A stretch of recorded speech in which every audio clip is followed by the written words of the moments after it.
the first thing we have to understand when we start moving toward the conflict is the outcome must be resolution.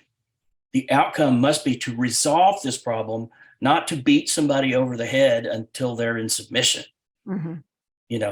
If anything else, winning or losing, being right or being wrong, somebody's going to get beat up. Somebody's going to get hurt.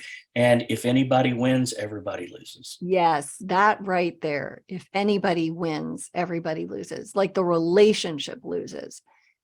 And there's something underneath that desire to be right, or that longing to be heard and have influence, or whatever it is, like that stirring up that is forcing us to behave badly or Yes. controlling us. We're just a pawn for the enemy there.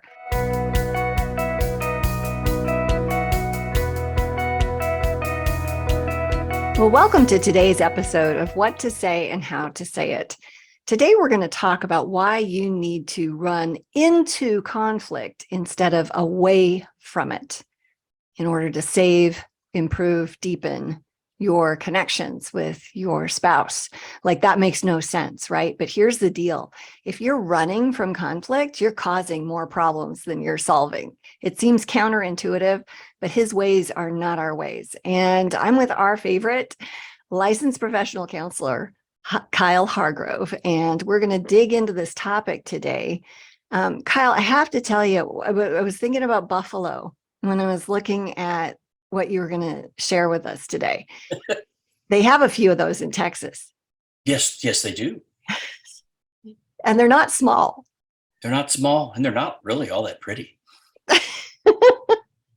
I'm from Montana originally, and the bison range is a wonderful place to visit.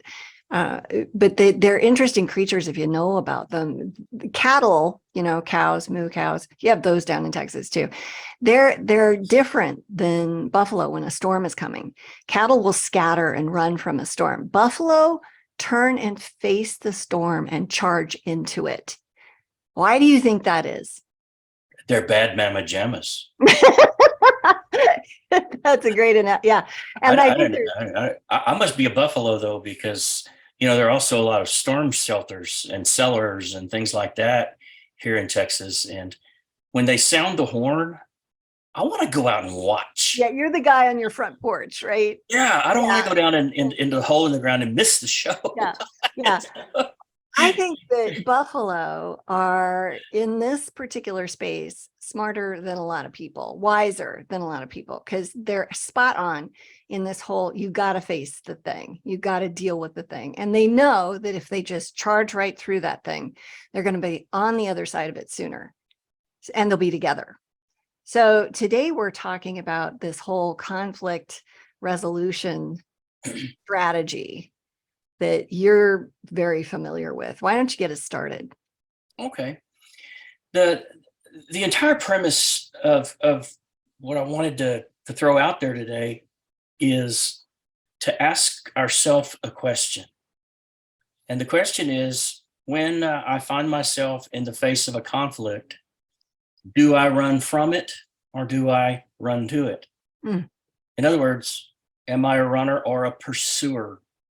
Because running from something means, you start at a certain spot or space and you're trying to put space between you and whatever's going on there. I don't want to be there. Yeah. And so the other way around says, wherever I am in the process, when I realize there's a conflict, I want to pursue it. Not because I like conflict, because I know very few, although I do know some, I know very few people who enjoy a good conflict. Mm-hmm. Most of us are kind of averse to it. Right. We don't like it. It's uncomfortable. It's awkward. Sometimes it's revealing. And we don't like the things that are revealed, especially if they're about us. Mm-hmm. But what we're going to find is that most people in their default setting are runners. We don't like conflict. We don't like what it feels like, sounds like, tastes like, or smells like. And we're going to run from it until we learn the consequences of running from conflict, especially the consequences that occur in relationships where we deeply care or love the individuals with whom we are in conflict. Yeah. Yeah, that whole running from and pursuing. Yeah, I'm sorry. I know this is a serious topic, but in my head, I've got those tourists in Yellowstone, and there's a buffalo after them, which fits with the pursuer and being awesome in this space. But they went But you, over. in that scenario, you have to add an element of intelligence Well, into yeah, the matter. yeah, that's the thing. Most of those people went over and poked the bear, like for real. Let me get Yes, my selfie with this monstrous literally. creature that could kill me. Yeah, no. Sorry, I derailed us. But and while we're derailed, I want to send people over to our website at greaterimpact.org. We actually have some good information over there about how to stop walking on eggshells. It's a free download. So go grab that. But yeah, let's keep talking about this. You said runner, running away from a conflict, and that makes them avoidant. So we naturally want to do that. It's human nature. We do, and also, I want to drive people to. They're all over the place. Just get on the internet and Google attachment styles. Oh yeah, yeah. And Yep. and because this will give you a little insight, a little background into what we're talking about today. And the runner is going to be compared to, in attachment styles, the avoider. Mm-hmm. So attachment styles on either end have a secure person and an avoider. Mm. And then in the middle, I think they have anxiety or anxious person. Right. Okay. So the person that runs from, or just either instinctively or intentionally or both, is going to be a person that's an avoider, and it makes for a very difficult time in creating a relationship with any kind of positive intimacy in it at all. Go ahead. Yeah, so I'm thinking of someone that her whole family, this is how they do conflict, is avoidant. And it's extreme. Like she hasn't talked to her mother in like 30 years.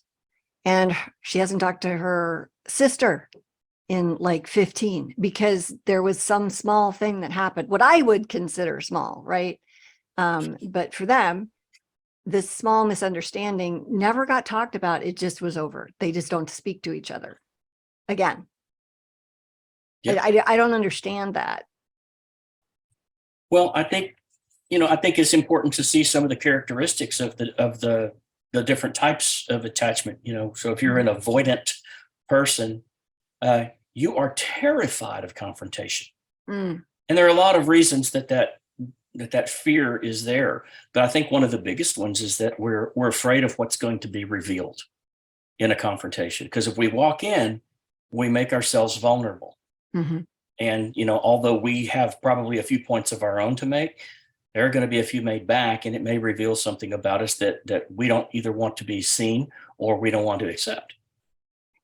Well, and yeah, that piece in there, how big a factor is fear?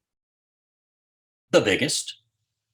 And you ever run into people that are afraid of themselves, like they don't know what they're going to do? Or what they're capable of. Right, exactly. Like, I know I don't have much self-control here, and it's just going to be bad. Yeah. And so what we're encouraging is not for people to go blindly catapulting themselves into the midst of a conflict, having no idea what to do or how to do it. Mm-hmm. That's why we call this what to say and how to say it. Yeah.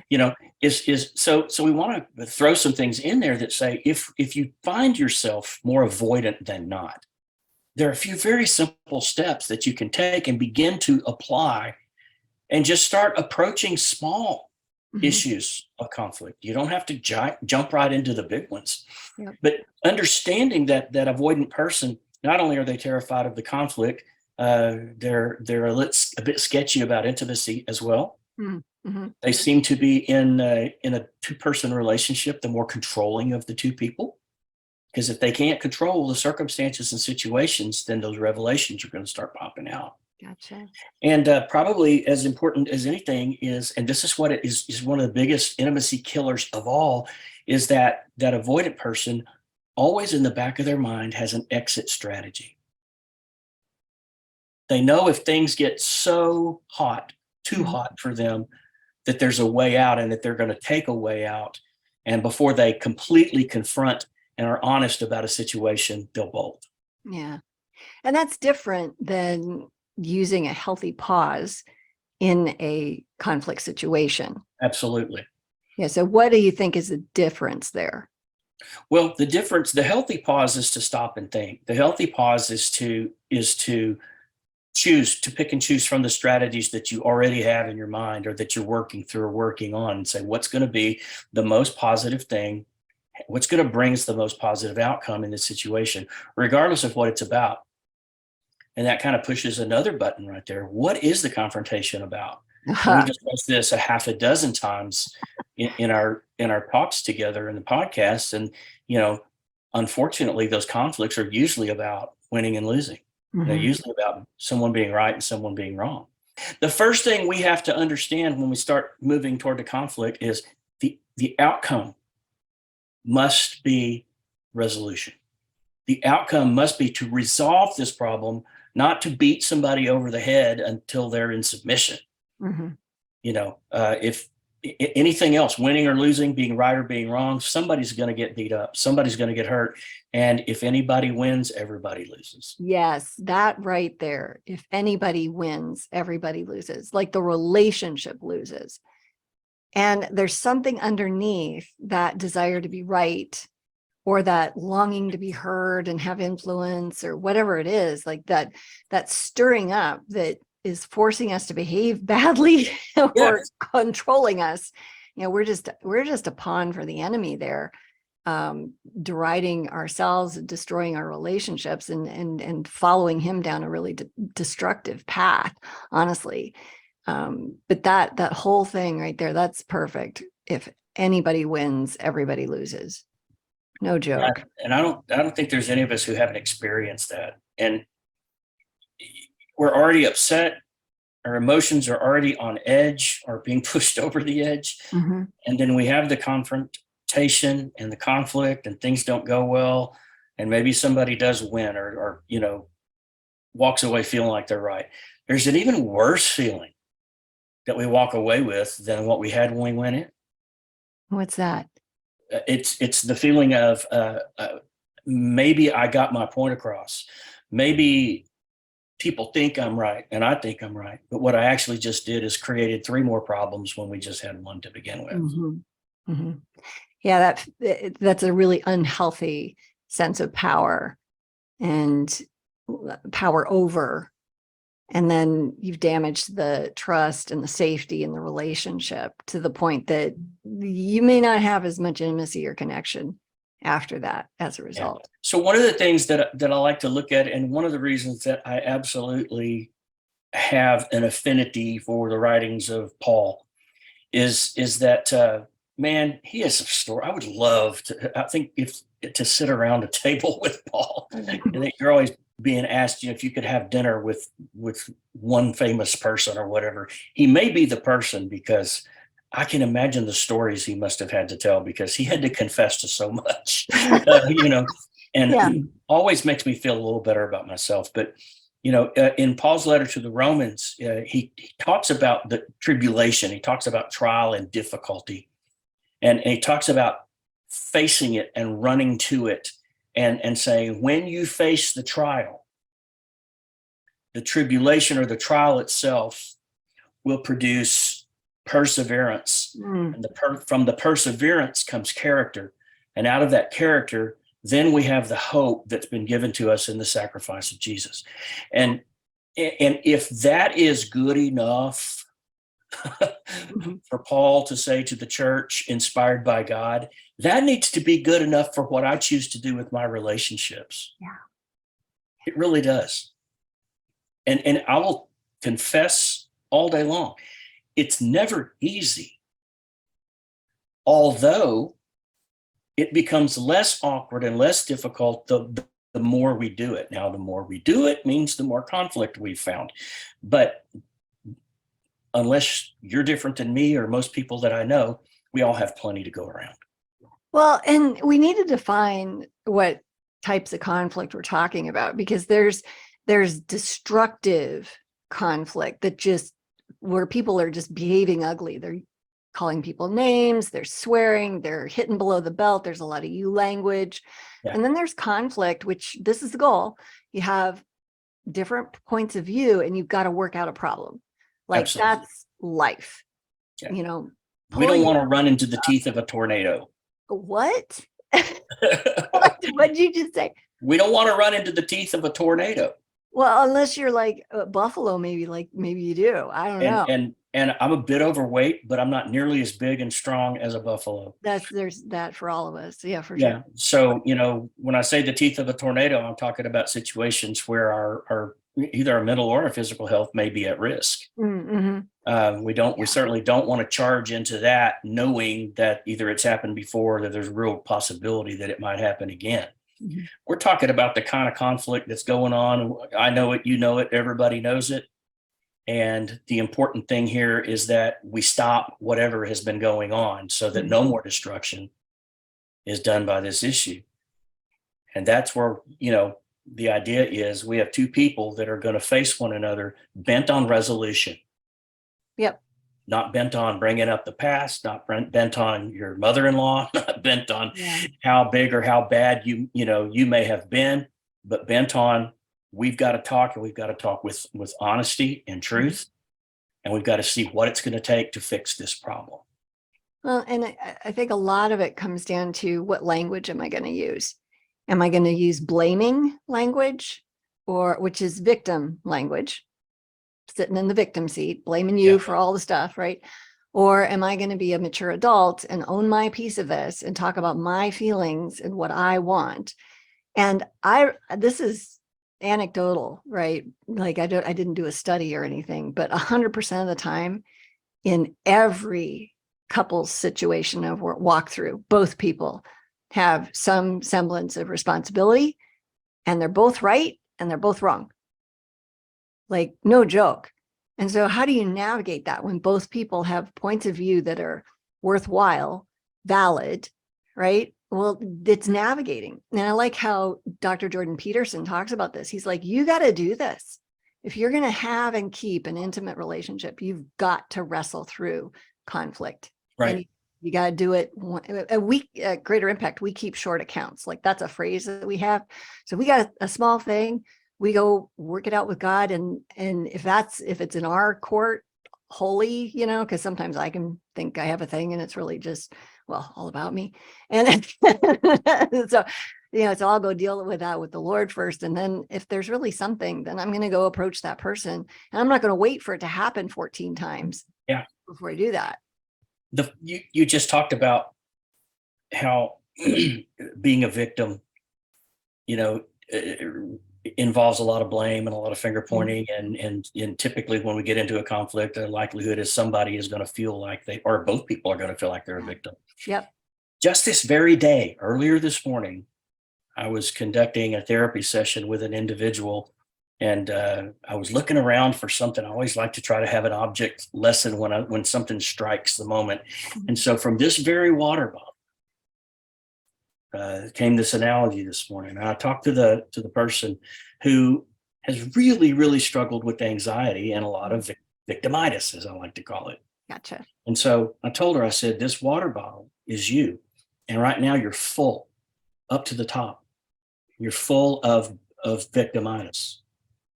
You've taken and taken and taken, and sometimes you've walked right in on your very own 2 feet, knowing you were going to take it again, and you took it again. And so it's full. But as we work through this process in therapy, we're going to start placing accountability into the bottle. You are going to become accountable for you. Yep. So nobody else is accountable for you, nor can anybody else hurt you the way you've been hurt before. And as we place more accountability into the bottle, since it was already full, what has to happen with the victimitis? Yeah, it's got to come out. Yeah, it's just the scientific theory of displacement. Yep. If something's full and it can only hold so much, when you begin putting more in it, something has to come out.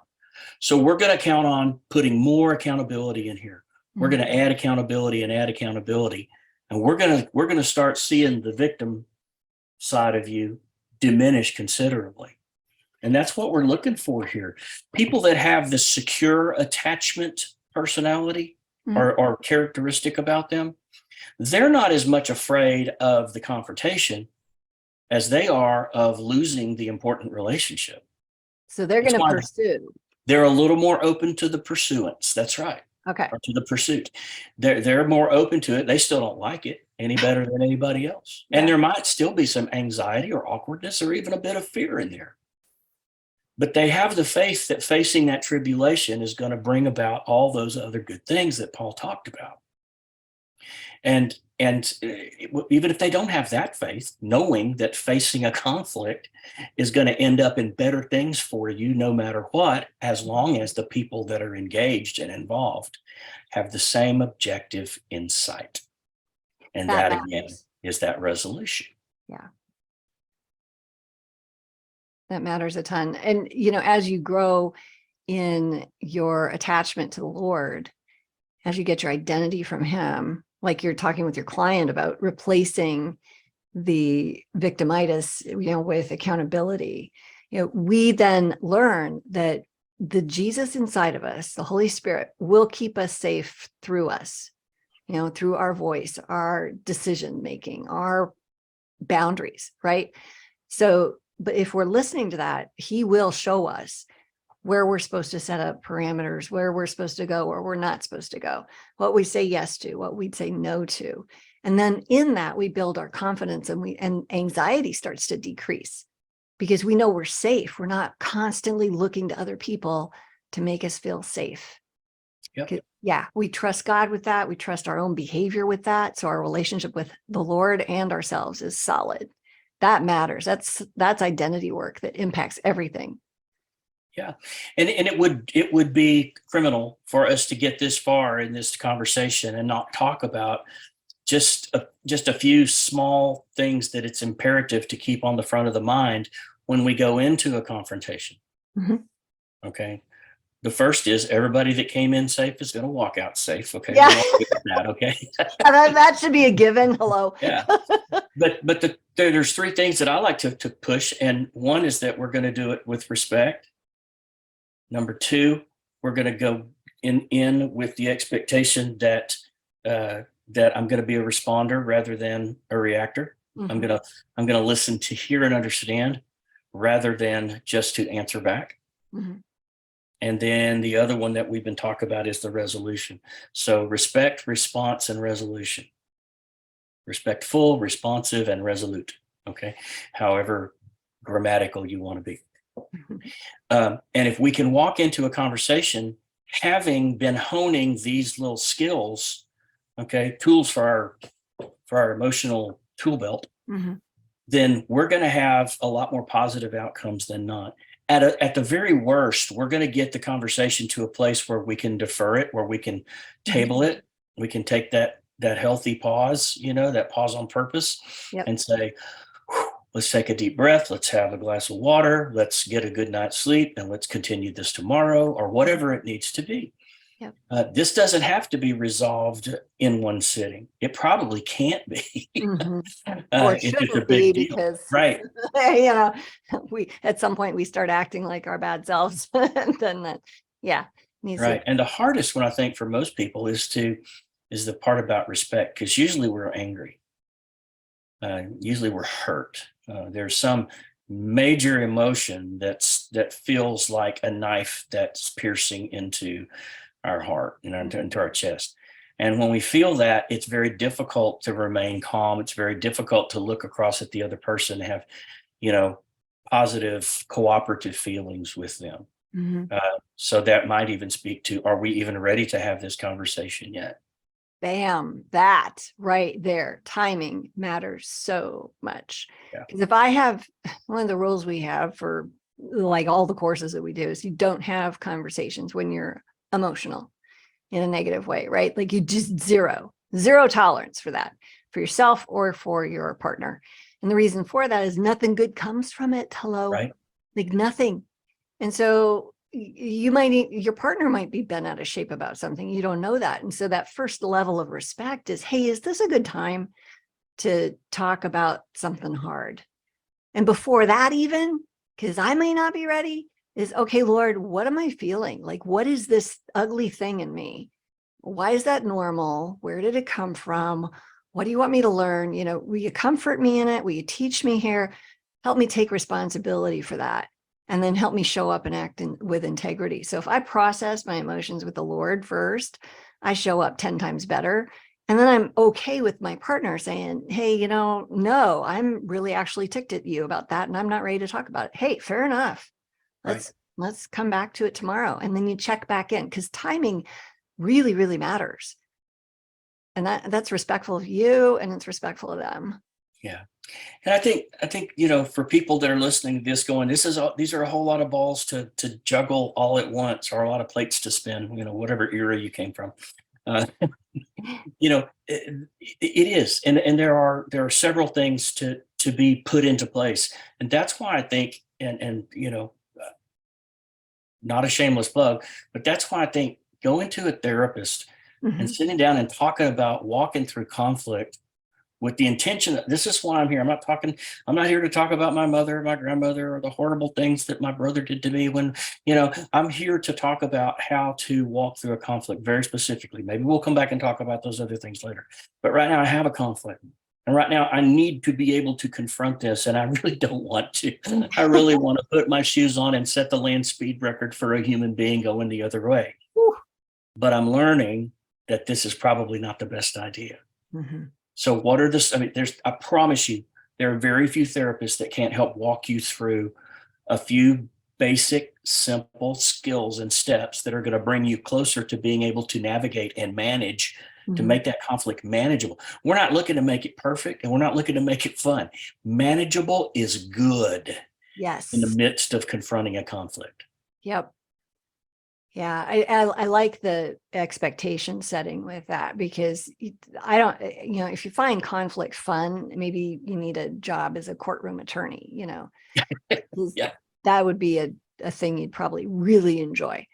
But most people don't enjoy debate and argument, especially about personal things, right? Right. With people they care about a lot. Like, that's not fun for them. And so for people to have the realistic expectation that, like, we're not trying to make this fun for you, dude, or dudette, that's not the goal. The goal is to be able to do the grown-up thing and walk through necessary conversations, hard ones that need to be had, so that the relationship can be in a place that honors God. And there's work that needs to be done on both sides of that equation sometimes, and your point about seeing somebody and getting some help, it is highly possible, especially in this day and age, that, we're all so easily triggered, right? Like, well, why is that? We take everything so personally, and there's 100 reasons for it, but we need to not be like that, and we don't have to be. Like, I've noticed in the last couple of years, due to a lot of the work that the Lord's been doing in my heart, not that I'm so neat or whatever, but I'm almost unoffendable. Like, it takes a lot to offend me. And I'm really thankful for that, because I hated the feeling before, where you're annoyed, irritated, upset, hurt, whatever. Like, who needs that? Yeah. A lot of that stuff was inside of me. And I think that's the case in most cases. Well, I think we all have something that matters too much to us. You know, it Yeah. does. And usually that's what other people think. Usually that matters a lot more to us than it needs to, or than it Mhm. should. So it makes us easily offendable and Yeah. easily upset. And it's a matter of our own choice to do Mhm. something about that. So I really like that. Good work. Yeah, thanks. Yeah, I give myself an A. Um, so, what would you leave our listeners with today in this space? Oh, look toward diminishing the fear. I don't anticipate for anybody that it'll ever completely go away. The fear of turning and facing a giant, something that appears to be a giant in your life, some type of confrontation, usually with someone that you care deeply about or very much in love with. And it's understandable to be afraid. Uh, Fear helps us realize we're still alive, Mhm. um, and it's not something we have to be taught. So it's a real thing. And the fear of a confrontation is a real thing, especially if we've had some bad ones with this individual before. Then we know that we're all capable of getting into it and not handling it the way that we wish we should, or that we wish that we would. Yeah, I love So, that you're normalizing this for people. so just begin with the process of recognizing I'm going to have to whittle the fear down. I'm going to handle this a step at a time. I can't go and slay the giant, by stomping on its toe. I'm going to have to build myself up, and maybe the other person needs to be built up as well. Mhm. I don't think it's a bad idea either if both people are so inclined that before you sit down to have this conversation, that together you go to God in prayer and Ooh, ask God to anoint that time, to bless it, and turn it into something positive. Because yep. again, you can't say enough about facing the tribulation, and that when you do that, it brings you perseverance. It builds perseverance, which then turns into character and then hope. And man, if we can go in to a conflict with all the nastiness and negativity of what it is and come out with hope, wow, what a gift. Oh, amen. Amen. Well, thank you, Kyle, for another great discussion around conflict and how people can form connection instead of destroying their relationships as Satan would want. So if you enjoyed this particular episode, be sure to check out the next one that's queued up here, and you'll learn even more about dealing with conflict. Thanks for being here.